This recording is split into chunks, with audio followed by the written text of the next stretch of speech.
এখনো কেন জাতীয় পার্টির সাংগঠনিক কার্যক্রম নিষিদ্ধ হচ্ছে না? কারা জাতীয় পার্টি ও জিএম কাদেরকে প্রোটেকশন দিচ্ছে? জিএম কাদের কি শেখ হাসিনার চেয়েও শক্তিশালী? হাসিনা দিল্লি পালিয়ে গেছে, আর ভারতের এজেন্ট জিএম কাদের বাংলাদেশে বুক ফুলিয়ে ঘুরে বেড়াচ্ছে।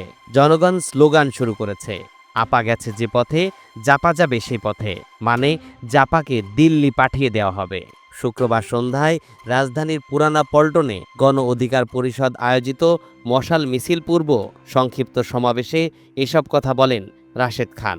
বরিশালে আদালত কর্তৃক গণ অধিকার পরিষদের সভাপতি নুরুল হক নূর, সাধারণ সম্পাদক রাশেদ খান সহ নেতাকর্মীদের বিরুদ্ধে ফ্যাসিবাদের দোসর জাতীয় পার্টি মিথ্যা ও হয়রানিমূলক মামলা গ্রহণের নির্দেশের প্রতিবাদে মশাল মিছিল করে গণ অধিকার পরিষদের ঢাকা মহানগর দক্ষিণ শাখা।